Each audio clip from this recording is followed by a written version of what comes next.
Hello guys, ഇന്ന് നമുക്ക് soybean specials ആണ് ഉണ്ടാക്കാറ്. ഇത് നമുക്കൊന്ന് മിക്സിയിലിട്ട് ക്രഷ് ചെയ്തെടുക്കണം. ഇത് ചൂടുവെള്ളത്തിൽ വെള്ളം തിളപ്പിച്ച് അതിൻ്റെ അകത്തിട്ട് വെച്ച് കുതിർത്ത് പച്ചവെള്ളത്തിലും കഴുകി പിഴിഞ്ഞ് വെള്ളം ഇല്ലാതെ എടുത്തതാണ്. ഈ പരുവത്തിൽ ക്രഷ് ചെയ്തെടുക്കാം. അതിന് ശേഷം നമുക്ക് കുറച്ച് സവാള കൊത്തി അരിഞ്ഞതും തേങ്ങാപ്പിടിയും പച്ചമുളകും ഇട്ട് നന്നായിട്ട് യോജിപ്പിക്കണം. യോജിപ്പിച്ചൊരു തോരൻ്റെ പരുവം. ഇത് സോയാ തോരൻ എന്നാണ് ഇതിന് പറയുന്നത്. തോരൻ്റെ പരുവത്തിൽ നമ്മൾ സെറ്റാക്കിയിട്ടുണ്ട്. നമുക്കിത് അടുപ്പയിലോട്ട് വെക്കാം. അതിനുശേഷം നമുക്ക് ആവശ്യത്തിന് ഉപ്പിട്ട് കൊടുക്കാം.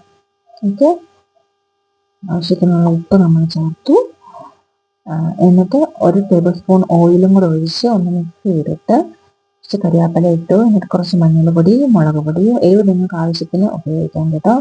മുളക് പൊടി ഇട്ട് ചിക്കൻ മസാല ഉണ്ടെങ്കിൽ അത് ഇടുന്നത് നല്ലതാണ്. ചിക്കൻ മസാലയും ഗരം മസാലയും ഇട്ട് നന്നായി യോജിപ്പിച്ച് ഒരാവി കയറി ചിക്കി എടുക്കുമ്പോൾ ഈ പരിവാകും.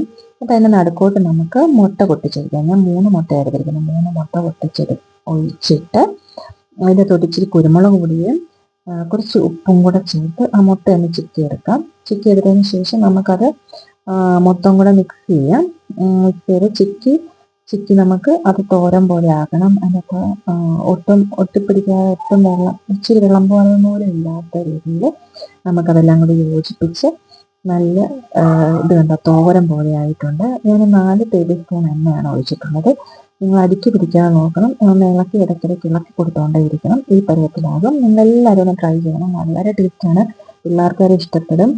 ചപ്പാത്തിക്കും ചോറിനും ഒക്കെ കഴിക്കാൻ വളരെ ടേസ്റ്റാണ് കേട്ടോ. നിങ്ങളൊന്ന് ട്രൈ ചെയ്തിട്ട് എനിക്ക് കമൻറ്റ് ചെയ്യണം, ലൈക്ക് ചെയ്യണം കേട്ടോ. Thank you.